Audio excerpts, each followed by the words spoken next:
Anyway, that's enough sort of chit chat. So we'll get everyone's kind of seems to have joined in from the waiting room. So we'll get formally started. So thank you for joining us, Janice. Thank you for everyone who's purchased a pack and watching. For those of you joining for the first time, my name's Luke. I'm the W Club manager with the Whiskey Shop.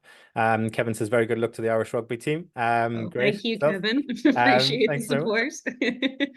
For those of you joining for the first time, we'll give a 15% discount code on the whiskies at the very end of the tasting. This is not our first Irish whiskey tasting, but it's not the most frequent thing we do. We've had Bushmills on before, Janice, a couple of years ago. And I'm trying to think, we did a Waterford tasting and we did Tullamore. So I think they're the only Irish whiskey brands we've done so far. I'm sure there's someone in the chat who'll correct me if I'm wrong on that one. So for those of you who might be on for the first time, we do love your questions and comments throughout the whole whole tasting, the whole evening. Do get them in the chat and your tasting notes especially. So yeah, that's enough for me. Janice, do you want to obviously introduce yourself and maybe the lineup we're going to go in? It's kind of self-explanatory tonight, but we'll just let everyone know because a lot of people like to pre-pour them, get it all ready.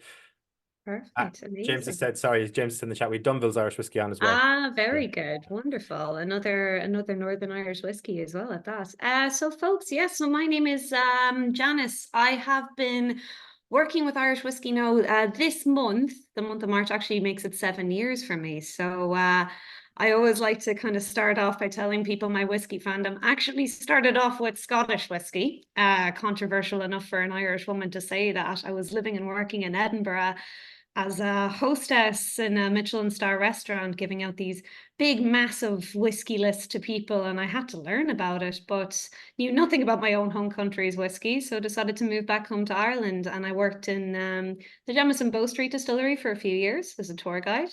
And then I worked for Kilbeggan Whiskies over in New York. And then I moved back to the UK to talk about Middleton Distillery over here. And I'm very, very lucky now to be representing the wonderful Bushmills distillery. So it's a very nice thing for me to be able to say that I've worked for the 3 biggest distilleries in Ireland now, which I'm very, very happy to be promoting. Triple distilled Irish single malt and some beautiful high age statement ones at that as well. And yeah, we are the lucky people today to be trying all the way up to the 25. So I hope you're all excited. Before I get started on my because I'm not going to go too in depth into Irish whiskey history because that can be a whole hour-long session in itself, and it is absolutely fascinating. I will keep it snappy. I'm going to leave it to you as a group, though, like for those questions to come in. Like if there's any point that you say, look, Janice, I'd like to know a little bit more about this, be it about the history, be it about our production methods. But before I go on to that bit of a spiel, I think it's time we go in. I think we should go in for the first dram. Luke was the one who said to me at the beginning of this, like, it's always good to get the whiskey in first, and then we'll do a little bit more talking after that.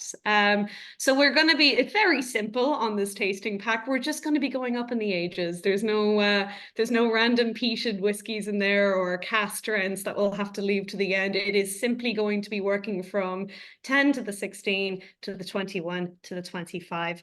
So if you all want to join me in a little dram of Bushmills 10, and then after that, I'll tell you a little bit about Irish whiskey history and a little bit about our production, and then it'll just be whiskey drinking from there on in. But like I said, I'll be depending on your questions, folks. So when you get the Bushmills 10 in your glass, I always say to people, look, it's always nice to do like a little tilt and a roll around your glass, just observing those legs or tears, because we're a little bit more dramatic and poetic in Ireland. It really is quite slow to form those tears. There's a lovely bit of viscosity in this triple distilled single malt.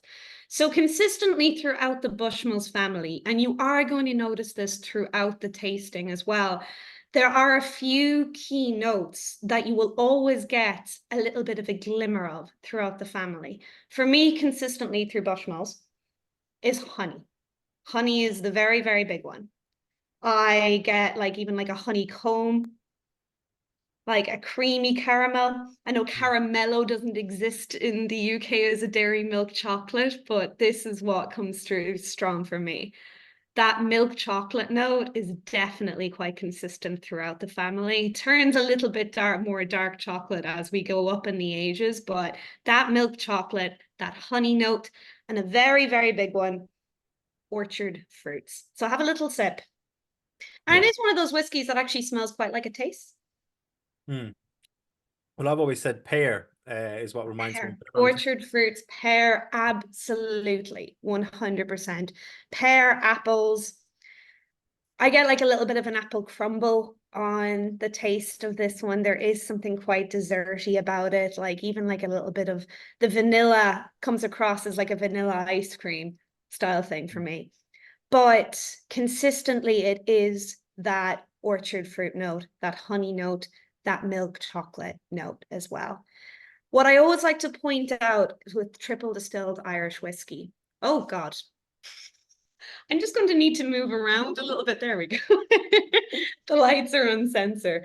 I just saw a comment there saying I definitely get stewed peaches. Yes, absolutely. Wait until you get to the 21 on that. That's going to get even stronger, that stewed peach note, and like where you get kind of more jammy notes as the years go on. But with triple distilled Irish whiskey, there is that stereotypical word that can be hated in the whiskey industry at the best of times, and that is the word that is smooth. Now, smoothness, I think, can be a disliked term because it means different things to different people. For me, I always refer to it as a feeling as it hits your chest right here. It doesn't hit aggressively at all. That it is a non-aggressive, easy drinking, smooth drinking whiskey. It is not just down to triple distillation that makes smoothness, though. It is actually also our maturation and the climate surrounds us, but more on that later. Are there any other notes that people are picking up in the Bushmills 10? Definitely get that. I mean, I personally get that vanilla, that Yeah, kind of classic, almost like a really good quality ex-bourbon kind of exactly. notes that kind of really come through. It's very drinkable. Maybe a touch of lemon as well, a bit of citrus. Oh, lemon citrus, love that. Yeah. Tropical fruity, yes, absolutely. No, and once again, as we go up through the family, that gets even stronger. It really is. Like, obviously, everyone is going to be quite different, but there will be those. I get more of this. Bit of grass. I like that. Very good. Yeah, I say like crisp, clean. I get what you mean about that. Like, there's a one of my favorite tasting notes of like it tastes like the color green. Green stuff. There we go. Perfect. But yeah, no, 100% I understand what you mean. There is a But definite kind of pastry note to it as well, like an apple turnover, but including that kind of oh, maybe it's from the maltiness that's in there. It's just kind of a yeah, bready pastry note. It's quite nice. 100%. But for this whiskey, it is absolutely, I just like for quality of the whiskey for the price point is just such a lovely expression of a single malt that is affordable and is approachable with that age statement behind it as well. Minimum of 10 years spent in sherry and bourbon casks. This is the only whiskey that we are going to be trying tonight that is just bourbon and sherry. Everything else will either have a finishing or basically full maturation, really, with the length of time spent in it, in a different type of fortified wine casks. Do we have any other questions in the meantime? No? No, I don't think so. But Perfect. do get them in the chat, everyone. A wee little vanilla. Yeah, no, absolutely. 100%. But yeah, it is just that classic bourbon and sherry combo, a little bit more on the bourbon side when you're getting that kind of vanilla, desserty type note as well. So I'm just going to share my screen, folks, if you bear with me for one moment.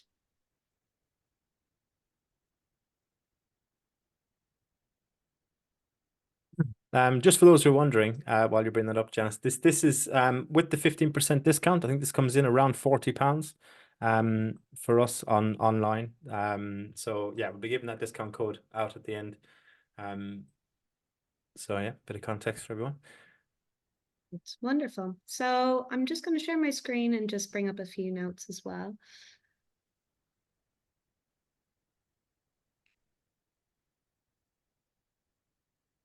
Excuse me, my computer's been a little bit slow. Perfect. There we go. So that is just the base of the Bushmills 10 as well. So an awful lot of those notes that we already discussed too.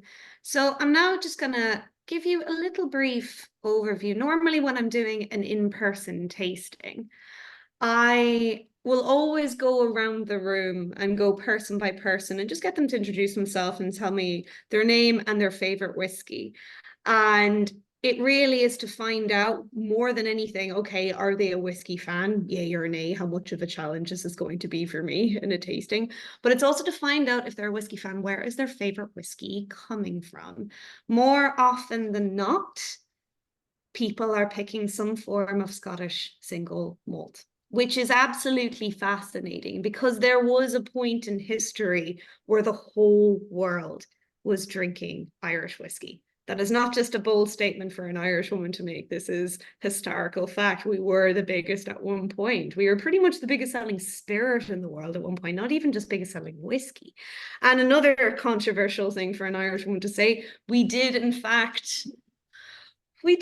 it. When you look at the original written records referring to Irish and Scottish whiskey, the first written down record is 1405 from the Annals of Clonmacnoise. It was written down that a chieftain's son had died of a surplus of Uisce Beatha. The first reference to Scotland and Scottish whiskey being referred to is 1495. So you're looking at a 90-year difference. Now, this can be a controversial term. An awful lot of Scottish people will argue this, but this is all we really have to go by. There was probably whiskey making happening long before that, you know, but this is what we have to refer to as well. I'm going to cut to a very important era of Irish whiskey making, and we're going to cut to the late 1700s, because this is when an awful lot of those big kind of powerhouse distilleries started opening up. We have our distilling license since 1608 in Bushmills, which does make us the world's oldest licensed distillery. We actively started producing whiskey in the late 1700s. At this time, the Jameson distillery would have opened up, the Powers distillery would have opened up, the Rowan Co distillery. So Dublin and Belfast, Northern Ireland, would have been the big powerhouses of distilleries. And at this point, there would have been over 100 operating distilleries in Ireland. And that kind of refined themselves down to these powerhouse distilleries. By the late 1800s, this is what we refer to as the golden era of Irish whiskey. We were outselling Scottish single malt 8 times to 1 at this point. Your standard Scottish whiskey distillery would have producing about 250,000 gallons per whiskey per year. There were some Irish distilleries that would have producing over 1 million gallons of whiskey per year in this golden era. What the hell happened? Why do I now go into rooms full of people where they aren't picking Irish whiskey as their die-hard favorite? Well, an awful lot of things happened that would slow down our progress. Both of the wars happened, restrictive trade tariffs in Britain happened. The big one, though, was prohibition in the United States happened. It nearly killed us because American bootleggers, they were labeling their moonshine as Irish whiskey so they could charge a higher price for it. So even when prohibition finished, Irish whiskey got a really bad name for itself. I started off this conversation by telling you there would have been well over 100 distilleries in Ireland. That went down to just 4 in the entire country. And by 1966, that turned into just 2 remaining distilleries in Ireland because Jameson, Paddy, and Powers, they all joined up and joined forces to move production to one location, and that was Middleton in County Cork. So that was the Irish Distillers Group, eventually formed into Irish Distillers Limited. So we had the Middleton Distillery in the Republic of Ireland, and then in Northern Ireland, tippity top of the North Coast, we have our beautiful Bushmills. And a big difference for us is that we always classically made single malt. Even though there was a heavy taxation on the malting process of barley in this golden era, we always stuck our ground that we wanted to be a triple distilled single malt. I'm really happy to tell you now, though, that look, we went from strength down to near extinction. We're definitely getting back up there again, folks. I told you at the beginning of this that I've been working with Irish whiskey 7 years now. When I started working with Irish whiskey, there were 8 operating distilleries in the country. Now there are 44. 8 to 44 in 7 years is an absolutely huge number to be able to give to people. So now's the time to get behind Irish whiskey. And I am the very privileged person to be talking about basically the oldest. So that's why we have some of these beautiful high age statement whiskies to be working with as well. And we keep on releasing older and older ones. Yes, we're in a time of a hell of a lot of innovation and new releases, but it's nice to kind of go back to the original, the OG of the distilleries. Do we have any questions on Irish whiskey history? We're all good. The Yeah, chat's been get those questions in, folks. I have a question actually. go for it. The obviously it now says 1608 Mm. on your label. You mentioned you worked with Kilbeggan for a bit as well. Yes. Yeah, because they claim to be the oldest distillery in production in the island. So their one is the oldest continuously licensed distillery, because we haven't kept the same license throughout that time. We had to reapply for it at one point. So that's where Kilbeggan comes in with that 1757, and they do carry that exact same license because the town of Kilbeggan actually paid for, even when the distillery wasn't producing. Yeah. For well over 100 years, that license was kept on paying so that they could legally distill, even though that they weren't. So 1608 is when our original license was signed by, it was King James the First that approved it. So that is why we can put 1608 on our bottle, that original license that But we I suppose had. my question was because you used to have what's it 1756? When's the 1757? When did you? 1757 is the Kilbeggan It's Kilbeggan. So date. you're 1776, is it, or something like that?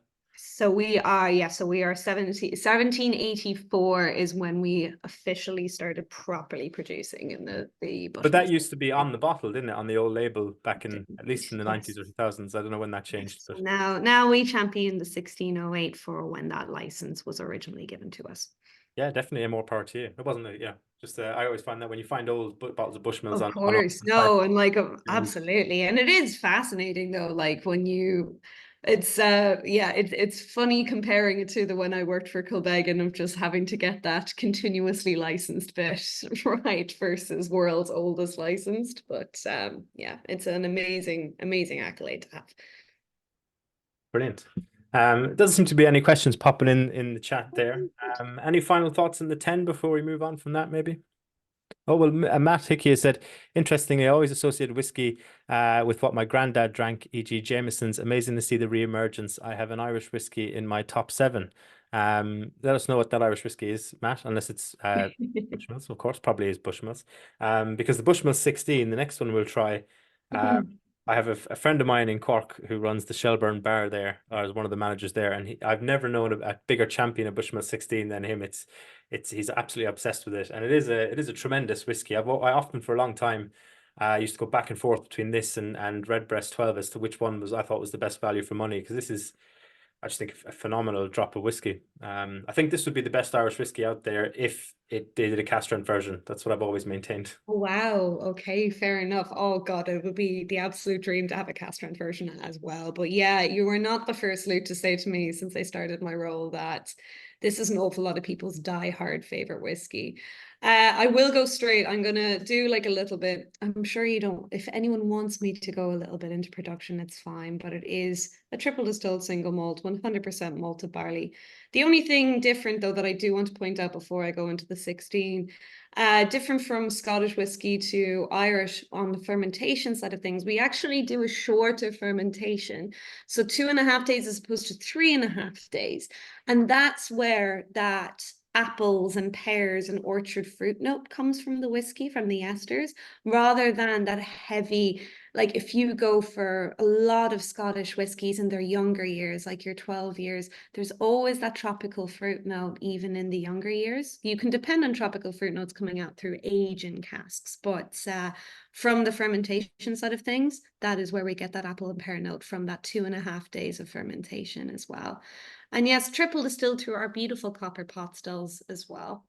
Maturation, which we're going to be talking about more in depth when we get to our 16. I'm just going to have it in the background as well. Although some people like to not spoil the tasting notes for themselves while looking at the screen in the background. So you don't have to read it, but it is just like a nice little background. So if you want to get a little bit of the 16 poured for yourselves. I like seeing the tasting notes because I can then bluff it, you know. They're just there as a guidance. In fairness, to be honest, these ones are very top line as well. I love hearing like the extra ones. But for the Bushmill 16, first and foremost, noting that color difference, like straight away, if you've anything, I'm working with two different glasses here.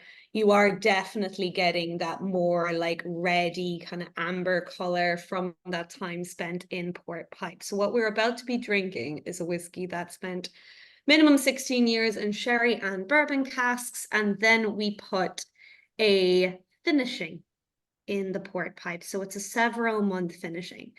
Now, personally, when it comes to Irish whiskey, port influence is my absolute favorite. It just works so well. And I think that that is why so many people pick Bushmill 16 as an awful lot of people's favorite Irish whiskey. So if we want to go in for a little nosing of it,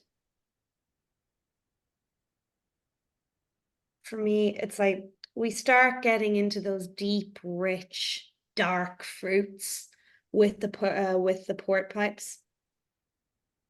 I've always gotten a little bit of sticky toffee pudding on the nose as well. You know, when you have like the prunes going through the prunes and dates through the sticky toffee pudding. We're keeping up, but that is also that toffee, that honey note that we talked about earlier. That's turned to toffee for me now. Yeah, no, I 100% agree. I really like Kevin's sort of apricots, nutmeg, and cinnamon. I think that really 100% definitely there. I'm not seeing the little comments coming up because I'm sharing the screen, so I'll depend on you, Luke, Oh, well, to marvelous. hold Well, them Kevin up says for me. the 16-year-old is very subtle nose, still with sweet honey and vanilla, but to me more like canned apricots with nutmeg or cinnamon. Absolutely, apricots, Yeah. 100%. G said sherry port overtones. Matt has said honeycomb. And Steph has said spicy. I'm gonna actually Spicy, give it spicy. a Yeah. Definitely those like Christmas spices definitely come out in it as well. It does hit your chest a little bit harder than 10, but in a very pleasant way of that pleasant heat coming through. For me, there's a note that kind of comes through with port pipes, and it's that heavy black currant. It's that jammy note. It's the blackcurrant jam. I'd even go like may not be the most professional of tasting notes to give, but I've often used Ribena as a note for what port pipes give to whiskey, which is, you know, when you're spending £90 on a bottle of whiskey, you don't necessarily want to hear someone say Ribena, but you know, think cassis, think that syrupy blackcurrant note. Yeah. That really I comes could through I could strong for me.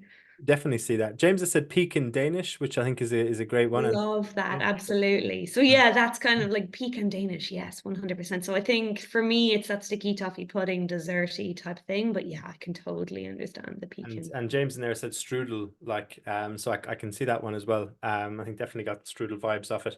For me, Yeah, I totally get what you mean about the blackcurrant notes. For me, that's always come through more on the 21, which is maybe why I kind of less on this one, although it's been at least a year since I've had the 21, so maybe I'm misremembering, but from my memory that was that was really intense of those kind of fruity flavors. So absolutely. And that's what age does. And you, with Irish whiskey as well, like that tropical fruit note, spent giving time in cask, you're always going to get something strong. So if you're happy, we can go straight in to yeah. the 20.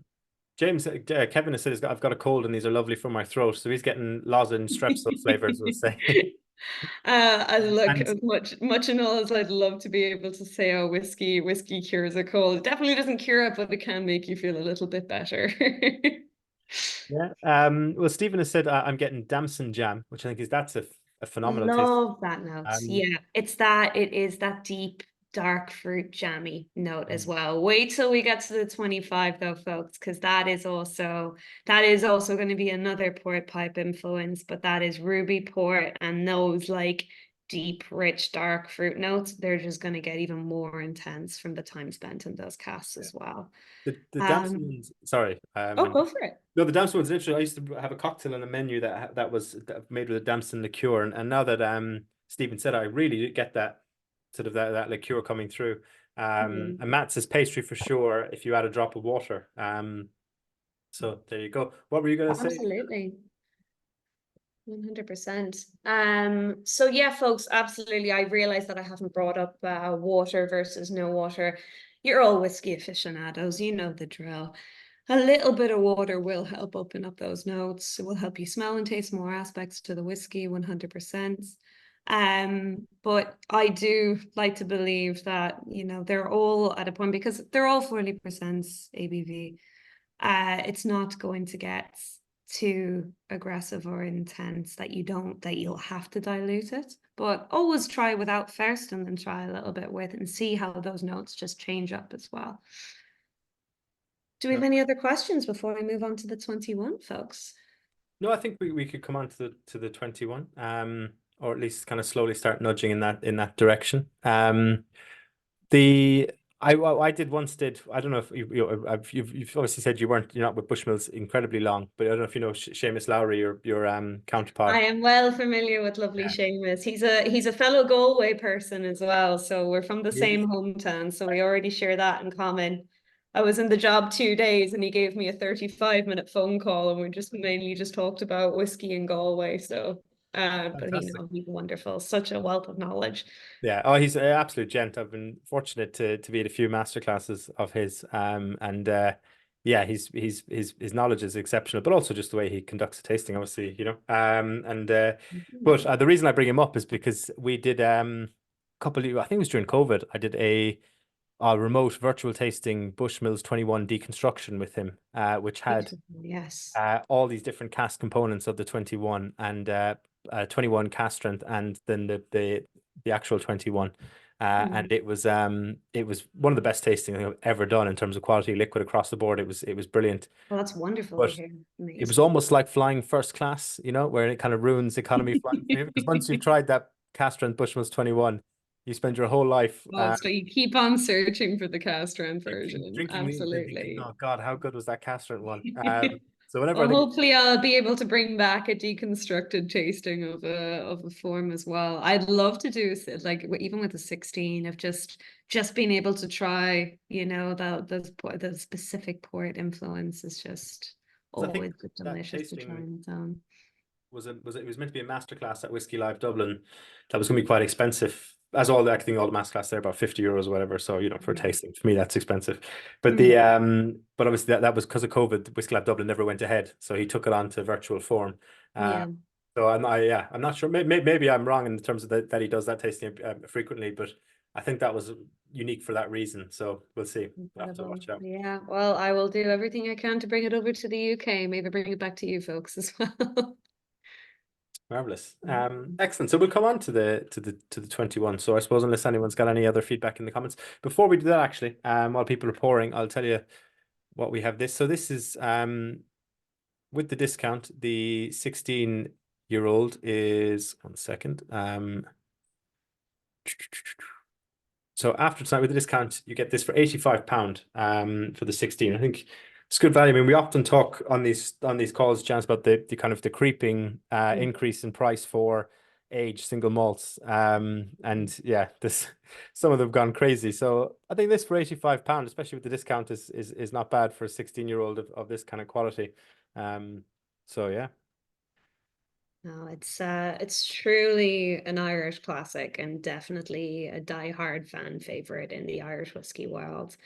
And it is one of those things as well of, you know, I always like to stress that age is just a number when it comes to whiskey as well. And when you're at these whiskey festivals and you have the family on the table and the amount of people that will walk up to you and just seek out the highest age statement, just for the sake of it. And I understand, you know, there's a lot of tables there and you want to get your money's worth for your ticket, but I always insist that people kind of try to go through at least some of the family before they go straight up to the higher age statement, because it's nice to understand, okay, well, what's resembling, what's like a consistent note through the family. But also, you know, some people will prefer the 16 over the 21. Some people absolutely love the 21 over the 16, but I think it is very important to, and that's the lovely thing about these tastings, being able to go start to finish in the family. But the difference with the 21-year-old. So once again, sherry and bourbon matured. The Madeira cask is the one that we are choosing to finish this whiskey in.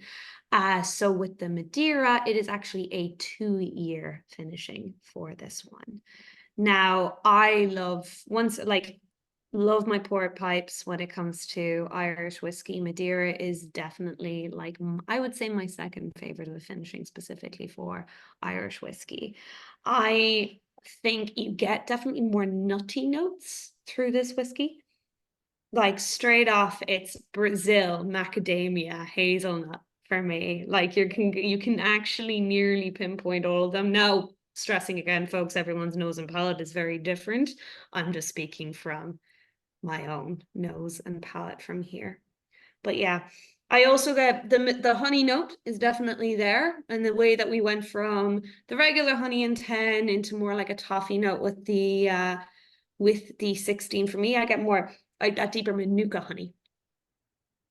Oh, Manuka honey, yeah, definitely. That's Yeah, yeah. absolutely. Once again, this is why the tasting notes that you're all seeing in front, it is the top line base, and it's always fun to kind of pull apart and go deeper into, rather than just your regular honey. It is that Manuka honey, a little bit of nougat as well. Oh my Yeah, God. yeah. This one seems to be even more dark. Maybe it's just because it's getting. Yeah, no, because the other lights in the building are last one in the office today. Well, Kevin has said this is still an amazingly still an amazingly subtle fruity nose, but I do not get what you say about nuts, fruit, and nut chocolate. Sorry, I do get what you say about nuts. My apologies. Oh, Fruit. you're all good. It was never going And, to be, and I was never going to argue that point anyway. Matt has said, as a Kiwi who produces Manuka honey, I'd have to 100% agree with you. Oh, look at that. I didn't know Amazing. fruits could make honey, but there you go. That makes me really happy because that's one of my own personal nosing notes. So to have that confirmed by a person who's produced it, that makes me very, very happy. Thank you. Have we had a little sip yet? I will join you in this one. I haven't, but yeah, we'll talk into that. I definitely get that dark chocolate on the nose as well. Absolutely. So yeah, this is where we kind of move away from the classic milk chocolate that Bushmills has into the darker chocolate. I actually get a bit of that, like, like cherry chocolate. If anyone's been to Portugal and had that gengiha, which is that cherry chocolate liqueur, like it's a cherry liqueur that you put into a chocolate cup. There's a little essence of that for me going through with that Definitely, too. now that I've taken a taste, I 100% agree. That's really, really interesting. It definitely Yeah. has that kind of, yeah, like a chili nut as well. Yeah, That kind of like, yeah, that kind of chili absolutely. dark chocolate you can sometimes get. Yeah. It's gorgeous. Mana said cherry pie. Dougal said Christmas cake. And G said very pleasant nutty chocolate. 100% agree. This is a relatively new addition to the range, is it not? I think it. So the Bushmills 15, oh God, correct me if I'm wrong, I think has been around since 2018. I could be wrong in that one though.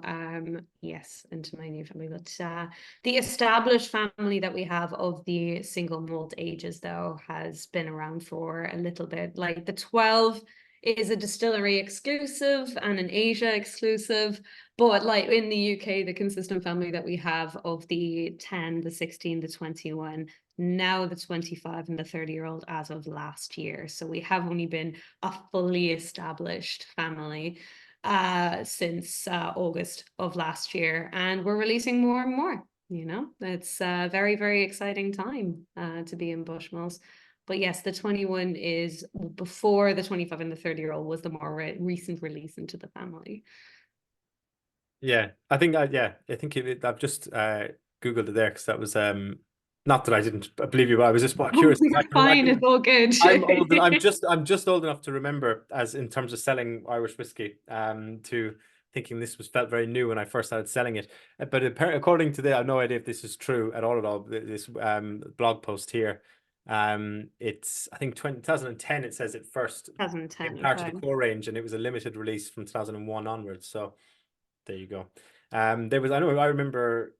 I think back in 2019 there was massive shortages of this. We couldn't get it in to save our lives when I was used to work with Celtic whiskey back in Ireland, and yeah, everyone was looking for the Bushmills 21, and it was just impossible to get it in. But That's the thing. hopefully Well, that's quite thankfully now we're sitting on like as those years have gone on since 2010. You are prepping 30, 40 years in advance now, and thankfully we are sitting on an awful lot of beautiful high age statements, whiskies, and those Yeah. barrels just sitting there ready to keep on being able to make the 21. So, but yeah, it is a scary thing when you release a higher age statement and the demand goes up of like, okay, we did not necessarily preempt for the popularity, and now we have to wait a few more years to No, make. totally, totally. Because I mean, I think it was 2015 I first started selling Mhm. whiskey properly, and that was yeah, that was it. Then obviously it had already been out by then, but then I remember talking to people in the sales pitch and being like, "Oh, this is a relatively new addition in the grand scheme of things, you know." So there you go. But yeah, no, it's a cracking dram. I bought this for my brother for his 21st a few years back as well. It's a really good 21-year-old. Got a few more And a tastes. very good brother, Luke, to go in straight in for the 21-year-old whiskey for a 21st birthday. But Hopefully he didn't. he's Hopefully it moved. wasn't abused on the night of just No, to no, show he's himself. moved to he's since moved to Australia, and I was staying in his room over Christmas, and it was on the shelf still untouched, and it was tempting for me not to crack into it. But yeah, I managed to resist. So it's still there. If you're watching this, Joshua, it's still there. It'll be there when you come home. The the They've got a couple of great taste notes coming in there. Steph said it has a sharp basmatic woody note. Mel says I'm getting rye bread. Rye bread is a great taste note. Totally agree. I love that. Yes, absolutely. No, 100%. Creamy toffee and caramel, much more body and depth. Getting peppermint. Peppermint's another great no, peppermint. Mm. Really, like specifically a peppermint tea. Actually, I was drinking one last night, and I can totally get that kind of sort of dulled peppermint from having been sat in the cup for a while and at the end of it. I think that's a great tasting note, Mel. That's fantastic, actually. Yeah. No, I love when tea notes kind of come through and those slightly herbaceous floral ones as mm. well. And And that's it, where age on Irish whiskey gets so like interesting as well. You can pull apart these weird and wonderful notes from time spent in those casks. We didn't even mention like that tropical note that's starting to come through as well with that. yeah, no, definitely a tropical note. I'm surprised tea notes don't come up more often Yeah. because tea can be quite tannic, which Yeah. whiskey often can lend itself to as well. This always reminded me of, from your if you disappeared there, yes, with the from your days with Kilbeggan, there was the old Kilbeggan 21-year-old. It has this soft butteriness on the finish that this also has. That was obviously a blend, but a whiskey I was very sorry to see discontinued. I sound like an old man now talking about when Bushmills 21 was first launched and You are all good. It just shows that how no longer many exists. years of experience in the Irish whiskey world that is there. Absolutely. But I yes, think that was buttery is also a New Zealand term I opinion. love using with Irish whiskey. And I think it kind of plays into that, well, going back to that stereotypical word of that smoothness. But I said that I'd explain another reason where that kind of like smooth, buttery texture kind of comes through, and that less aggressive style of whiskey, not just down to triple distillation, but also you have to keep in mind Ireland's climate as well. Everyone thinks that Ireland and Scotland has the same climate, and that is absolutely not the case. In Ireland we have 365 days a year, pretty useless weather. But it never gets too hot, never gets too cold. Up in the north coast of Ireland, it even definitely has its own little microclimate going on up there. But the average temperature of that part of Ireland is 9 degrees. So that is the average temperature. So not too cold, not cold enough that it goes below freezing and your whiskey can't mature, and not too hot enough that it's just going to become aggressive. So comparing it to Scotland, Scotland will get much colder winters than what Ireland would have. Yeah, So as potentially a there can be 2 months of the year where maturation can't happen because it's below freezing. And then we all know in the United States, where the vast majority of the whiskey is matured there, super hot summers, super cold winters. What is happening in those casks is aggressive with that expansion and contraction and getting those flavors. So that is where that word soft comes from as well. That soft, buttery feeling to it as well. But yeah, we call it soft weather. Like I'm from Galway, and God, it's 235 days of rain a year on average there. It's not the easiest sell to tell to the UK. I was like, Galway's the best place in the world, but it will be raining. But yeah, Well, I that's mean, yeah, soft weather grade soft as whiskey. a Kerryman who moved to Scotland 2 years ago, I can totally vouch for the colder winters here. It's like Mhm. it's chalk and cheese. I mean, that was the big shock, was getting up and it being -4 most mornings, and I'm like, oh feck, we just don't Absolutely. get this back home, except for maybe 1 week every now and then. But Yeah, yeah. absolutely. Any questions on the 21 before we move away, folks? Well, G has said he gets or sorry, Kevin has said they get a slight salty aftertaste. I can definitely get that kind of briny meat aftertaste. I can see what you mean, Kevin. It's just there, kind of Definitely, yeah. one of those ones that's kind of developed as we've sipped away. The price on this after our W Club discount, I'll just confirm that now. That will be so it's £180 with the discount. But yeah, I think very gorgeous one to drink. Remember, if you yeah, I was going to say if you order it today, you'll get it before Paddy's Day, but you won't actually. I've just realized. I just did the maths in Yeah. my head, and I was God, like, it's you would have to have ordered it about tomorrow's last delivery yeah. day before the We're weekend. we're exactly we're great, Janice. One order before 1 p.m. and you get it the next day. Oh, hello. But yeah, it's Very I'm good. afraid we're past 1 p.m. now. Oh, God. Oh, stop. Very good. No other questions at all. I'm sorry that I can't see the notes coming up on my screen when I'm sharing it. So I'm in your very capable hands, Luke, if there's anything else interesting that people have brought up. No, I don't think so. She's not too impressed with the price, but look, we'll all we'll That's what age does. And yeah, we're about to be going into a a very, very luxury offering with the next one. But honestly, I am so in awe of the releases that Bushmills are doing now that we've really gotten into these high age statements, rare and collectibles. It's so we have the 25, the 30-year-old that we released last year. Where was a 44-year-old whiskey that was Dubai exclusive that was released just a few months ago. About 3 weeks ago, there was a 36-year-old that was exclusive for this wonderful place in Belfast. I'm not sure if you know it or have been, Luke. You've probably heard about it, but the Friend at Hand in it's the Belfast, which is friend at this hand. Yeah, it's great. absolutely Great shop. stunning Irish whiskey museum, and no words can do it justice. You really kind of have to go in there to really get And the there's some great full, pubs around, like literally around the corner, the Duke of York, and yeah, and what's the owned by the same person as the well. yeah. So that whole corner of Belfast on Hill Street is just ran by this wonderful human, Willie Jack, and yeah, we gave him a 36-year-old whiskey to call his own for the Friend at Hand.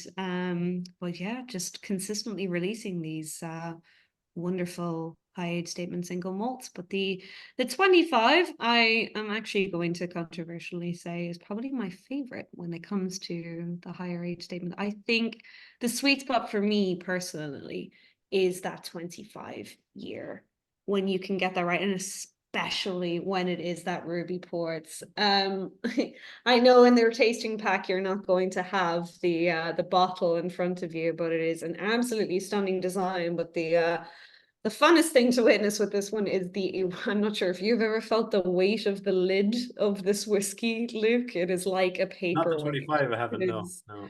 a very, very luxury luxury design. And yes, so this is what the box looks like as well. Hard to see the white in the screen, but absolutely stunning design. That hexagonal shape of the box is to resemble the Giant's Causeway as well, which of course is only a 5-minute drive away from the distillery, an incredibly iconic location. The 25 and the 30-year-old were released in at a similar time frame of when we actually officially opened our brand new Causeway distillery. So we have, it's been a 35 million refurb of the like complete reconstruction of a brand new distillery just behind the old distillery. Now this does not mean that we are stopping production in the old distillery by any means. No, we are continuing that going. The tours are still going there. Whiskey is still being actively produced. What we simply have done is just recreated the stills that are in there, the same size, the same shape, but I've put it into this wonderful distillery at the back of it. So getting that mixture of the old and the new, to double capacity to make sure that we can keep on releasing these wonderful whiskies. But yes, it is an absolutely incredible. If we're not open to the public just yet, we are working out accessibility to get from one distillery to the other. But the distillery itself, the New Causeway Distillery, is the outside of it is made entirely of basalt rock as well, which is just so Wow. like in tune with the local area, like made from the same rock that's made from the Giant's Causeway is formed from. So we wanted to make sure that it fit in with the locality and not taking away from our beautiful old Bushmills distillery, just simply working alongside with it. But yes, we released a 25 and a 30-year-old to commemorate that opening of the new by releasing very old, lovely whiskies. So I'm definitely going to join you in a little bit of this because I don't get to drink this. Even though you're an ambassador, you don't get to drink the 25 on a daily basis.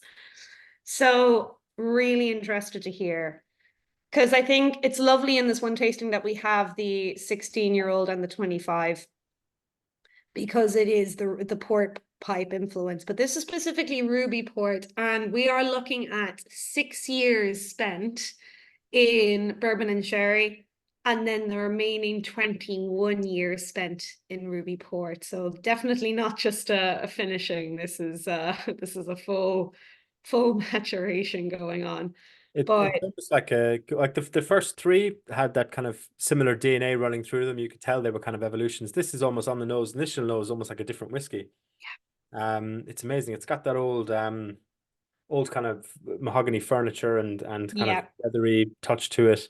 Like you've opened, like picked up a couple of really old dressers for a room that I'm doing up next door from Facebook Marketplace. When you open the drawer, there's kind of like musty wood, varnishy smell that yeah, comes through, and it hit me on the absolutely. nose of And this. I love that note that when you Mm. get the age into the whiskey of that rancio, just stuff that smells old, which makes it sound very unprofessional, but it is that exact like opening up wooden furniture polish, leather, tobacco, that Yeah. rancio note definitely comes through in this. But still not like what I compared with the 16-year-old, you're getting those deep, rich, juicy, dark fruits. It's the hedgerow fruits that they really stress in this one. So I would say like blackberry rather than like that blackberry jam and keeping on with that jammy note, especially on the palate. Definitely, we've got some great. Kevin has said very rich nose, really fruity cocktail, raisins, apple, cherries, blackberries, all steed together with honey and some cloves. Love that tasty note. G said Christmas pudding and rich fruits. Matt said sharp metallic on the nose with baking soda and cake mix. Kevin says and crumble topping. Deep toffee leather on the palate. Claire and Ian have said Christmas pudding and chocolate covered raisins. Some excellent tasty notes, folks. Chocolate covered raisins. I love that one. Yeah. James is Mm. getting dates, which is Yeah. good for him. It's something I've always struggled with. Dates and prunes, 100%. Yeah. I The can now that I've stopped sharing the screen, I can actually see the notes coming up as well. So we can into question time. Is there anything else that's jumping out at anyone? Yeah, do let us know. I'll just confirm the price on this after discount. If you take any heart medication, now might be the time to do it. But um so this is £795 before our discount and on the website, and with the discount which is a phenomenal discount for is you get £120 you save on that, so it'd be 695. So yeah, there you go.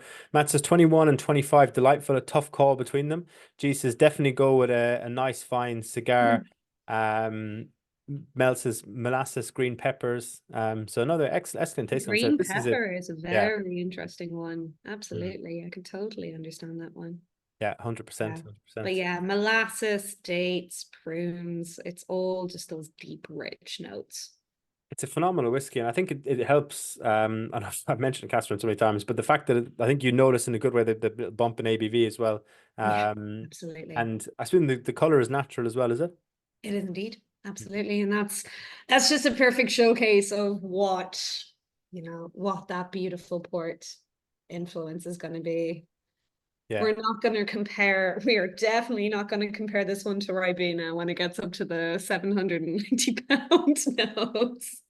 This is definitely a cassis color. But yeah, it Definitely. is such a stunning, beautiful, deep amber going on there. Absolutely. Devon's got a question there about the range. He says, does Bushmills Distillery produce the Sexton single malt? Yes, we do indeed. So the Sexton single malt is produced in the Bushmills distillery. So it's actually our only entirely sherry aged single malt. It is Oloroso sherry casks used for the entire maturation. With the Sexton, what's a beautiful thing to be able to tell people about it. So our current master blender, Alex Thomas, so she has been master blender for nearly 3 years now, but she has been blending on the blending team for more than 15 years.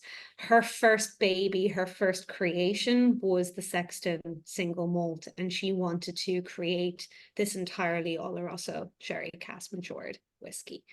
But yeah, it is, and so for affordability, it is absolutely incredible to have a single malt at that price range with entirely, because it's quite difficult to get entirely sherry aged whiskies with Irish whiskey. I'm not sure if you would I can't even think of another one, Luke. You might be able to help me out here of like entirely sherry matured. Like I know that there was a Redbreast, like the Man o' Love back in the day, but that was on a very different price range of all sherry. Yeah, I can't. Actually, now that you say it, yeah, I mean, I've had loads of all sherry single casks and ones, but one that Yeah. are like a regular core whiskey. No, I can't. Off the top of my head, I Yeah. definitely can't think about it. So But to be able to get that for like the 30-35 pound range yeah, is the pretty Dingle, incredible. the new Dingle core one that came out a couple of years ago might be all sherry. Yeah. I could be wrong on that, but essentially, yeah, it is definitely niche, and you can see why, especially when when back when it was mostly obviously whiskey we're drinking now, a lot of it's laid down before all these new distilleries were opened. Mhm. And yeah, the Bushmills and Middleton of the day were producing huge amounts of whiskey and just racking it into bourbon casks and then deciding what to Yeah. do with it later. So I think, yeah, at least 10, 15 years ago, that's what it was like. So yeah, we definitely, I mean, you mentioned the port in the Bushmill 16. I think at one point, the Palace Bar in Dublin, absolutely cracking bar. They had their own whiskey 12-year-old a while ago that was a port cask. And other Yeah. than that, I don't think there was any other port casks you could get Exactly. anywhere. Yeah. And now they're everywhere. But yeah. The Kevin said the 25 is an outstanding whiskey, and I appreciate the chance to try it. Thanks. Mel says, just keeps making my mouth water. Could make a dram last an hour. Fabulous body. Thank you for the last comment, Mel, and the rest of it I agree with as well. But that was a terrible joke. Sorry. I also appreciate the information whilst trying this amazing 25-year-old nectar. Great presentation. So I Thank mean, I you. suppose the Bushmill single malts are my favorite from your range. Back in Ireland, you'd obviously you mentioned at the very start of the call the kind of you get your Black Bush Bushmills original. These are the ones that pop up everywhere. There's a Red Bush as well, isn't there? Red Bush, yes, not as much of a push behind it, but that was the old bourbon matured whiskey. So definitely played on that vanilla caramel classic notes. But Black Bush is definitely the back at home in Ireland, Luke, you'll agree with me of like when you're ordering that pint of Guinness and the little dram on the side, Black Bush is definitely a very popular Yeah. option. No, it's what you see. You find in every any decent bar would have a bottle of Black Bush, even if it's not a whiskey bar. Like yeah, we always get your Black Bush, your Powers, Jameson as your are kind of the ones the three you're guaranteed to get in every single bar. Yeah. And yeah, no, it's a good go-to. The reason I actually dropped that pop into my head is because you mentioned the sherry cask, because of all the kind of classic blended Irish whiskies, that's probably the presume it's most sherry influence. Definitely tastes the most sherry influence anyway. Absolutely. And Out of all it's of them. it's lovely one to really introduce people into what Sherry Cask will bring to the table of an affordable blended whiskey. But yeah, but even like the components of that blend is very high malt. You're looking at pretty much 80-20 in favor of malt to grain. So as far as a blend goes, it really has a high malt content and that sherry cask influence. It is sherry and bourbon, but it is the sherry that shines through a hell of a lot more. Definitely, it makes a lovely espresso martini. If you swap out the vodka for a black bush, like because it's got those some of the what comes through Absolutely. on the particularly on the 21 as well. It's got that kind of marmalade note. There's something in it Mhm. that just really works well in the espresso martini. It's Marmalade is always one that I use for black bush. I love that you agree with that. But yeah, yeah, why use vodka in an espresso martini? You know, look, the classic coffee cocktails and Irish coffee. Why don't we just yeah. switch up Irish whiskey for every coffee-based cocktail? No, I totally agree. I suppose it's because it's a martini.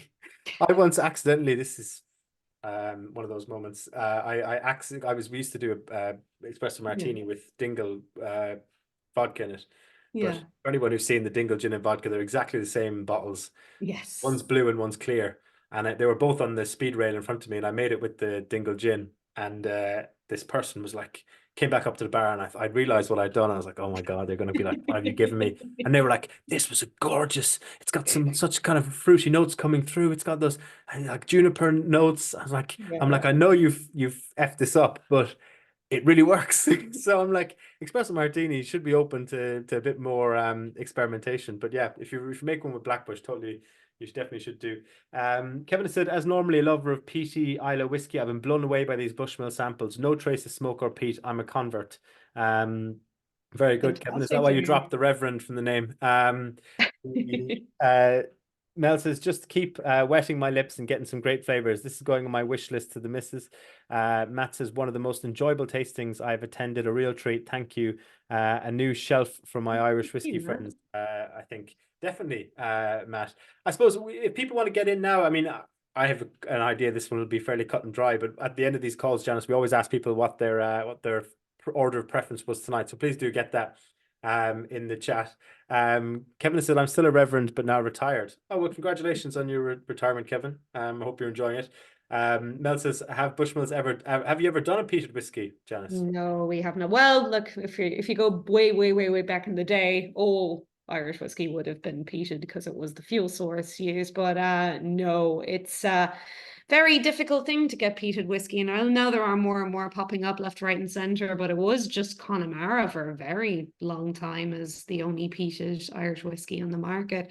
It is solely due to the fact that the malt, so there's two to three major malting houses in the whole country, and none of them are making peated malt because it's obviously quite an aggressive one to be able to make. So even Connemara, they had to get their peated malt from Scotland to make Connemara. But now, because we're in this lovely era of, craft distilleries opening up in Ireland left, right, and centre, there might be the time where craft malting houses start coming up and about, and they might be able to make peated malt as well. It is also a sustainability thing as well. Peat is not necessarily naturally replenishing elements, so we can't really be using that aggressively. But yes, Yeah. no sign. Much and all as I'd love a peated whiskey in my portfolio to be able to talk about, but yes, it is smokeless fuel, natural gas that we use in the malting process of our barley. The yeah, because the European Union's I don't know if anyone saw that in the news yesterday, it's taken Ireland to court for not curtailing the cutting of peat. So Yep. we're in trouble for that. Where It's every single one of her actually grandparents lived. yeah. They were Well, burning to her fires like where you're it's from, Janice, it's a very very contentious issue. Down in Galway, I was campaigning for Michael D. Higgins a long time ago, in a previous life in politics, Hey, and Michael I got D. screamed at on the door because he was obviously TD down in Galway. Yeah. Guy was like, Michael D wouldn't defend the turf cutters, and when the European Union were trying to shut down our bogs. So yeah, it's a big one, but I think there'll be enough because it's so versus what heating a house or whatever. It's such Yeah. a small output that's required to peat whiskey. So I imagine it'll keep going. But yeah, I suppose the short answer to that is no. There's no in recent memory of peated Yeah. whiskey to that. Claire and Ian have gone with the 25 as their favorite, then the 16, the 21. Devon has preferred the 21 to the 25. That's really Oh, wow. interesting. Okay. Very Nick interesting. has gone 25, 16, 10, and then 21. Kevin's gone 25, 16, 21. Matt's 25, 21, 16. Geez, 25, 16, 21. It's a close call for the 16 on the second for the second dram. Yeah. Um So yeah, that's interesting. Martin has said first real exposure to Irish whiskey, definitely on the radar now, as the 16 is superb for the price point. 25 is the preference, but my wallet will be crying for a while now. Great tasting. Oh, well, what am I doing? It's VT 24 BM is the discount code, folks. I'll put that in the chat. Totally forgot. So that will give you 15% off all the whiskies we've tried tonight. Sorry, I've typed that wrong. It's VT 24, not 25. BT24 BM. The Janice, you were obviously, Bushmills being based in Northern Ireland, down in around where you are. There's or where you're from, down in Galway. There's an explosion of new distilleries as well. Maybe some further up the coast, but also like there's the Mikhail Puccin distillery. I think they just teamed up with Michael, yeah. Mikhail. So Michael Um, is he's 3 generations deep of poaching makers, mm. but no, the whiskeys that he's released is just absolutely wonderful, and Yeah, he's very much I haven't tried any of the taken. whiskies, but I think they've opened a distillery in Salt Hill or something, haven't they? So it's always been in Salt Hill. If anyone's familiar with Salt Hill, there used to be a very lovely brewery bar called the Oslo, and the distillery was at the back of that. And now that is just the distillery in that area The now. Oslo gone, is it? I'd be very surprised if I'd be very surprised if he didn't go for a bigger location to be able to make it. But yeah, it was a very, very lovely poaching for a long time. But yeah, the distillery's been open 6 years now. So I think he laid down his first cast 4 years ago. So now we're seeing the first results of that.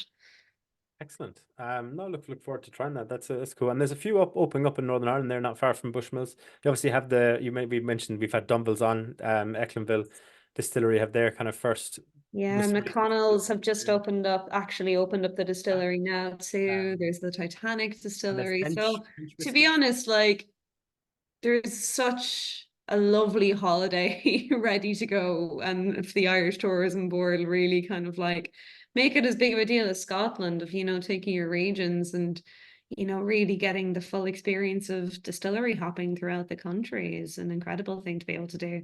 The annoying thing for me is when I'm in Northern Ireland and you go over to the Carrick-a-Reid rope bridge, which is also very close to the distillery. You cross over that bridge, and in the distance, off of the coastline, you can see Islay. You can legitimately see Islay from the north coast of Ireland. And God, it would be such a dream to be able to create some form of a whiskey ferry to take people from Northern Ireland over to Islay. Yeah, Like, no, that would be amazing. Yeah, I suppose we could just jump on some sort of smuggler ferry trying to yeah, absolutely. bypass Apparently, it's quite a rough crossing regulation. though. So if whiskey is involved, that might be might be a bad idea. But Rough but short. I haven't done that stretch obviously from Islay, but I've done that ferry back and forth from Belfast to Scotland a couple of times. So it doesn't take that long, so it's definitely manageable. Yeah, no, I mean, we've had some Campbelltown distilleries on, and the old Bushmills, Jesus, sorry, I mean, Bushmills is obviously the main focus tonight, but the old Dunville's producers, the Royal Belfast Distillery, they used to own distilleries in Campbelltown and ship whiskey back and forth between Mhm. Belfast and Campbelltown. So there's always been that connection. And obviously, the Scots and Scots Gaelic, it all comes from the Northern Irish going over there in the first place. So yeah. Absolutely, 100%. Well, marvelous, Chance. It's been an absolutely brilliant tasting. Thank A you very great way much. to kick off our kind of long weekend into St. Patrick's Day. I'm not going to sober up between now and Monday. The no, it's been really, really great. We got some great comments in there. Jesus, thank you for all the lovely presentation, amazing tasting. Hopefully, we'll be doing again soon. It would be great to have you on again, Janice. Thank you very much. Um, Great tasting. Thanks for all the company and Luke and Janice for hosting. So that's brilliant. No, thank you folks for joining. Our next tasting is next Thursday. It's with Inch Journey. It's their only second ever release, which is 3 releases in one.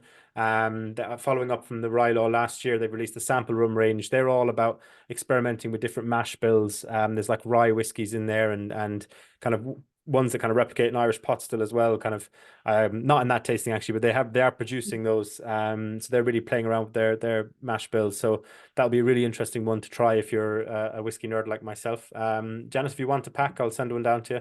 Oh, well, thank you very much, Luke. I love doing these tastings, 100%.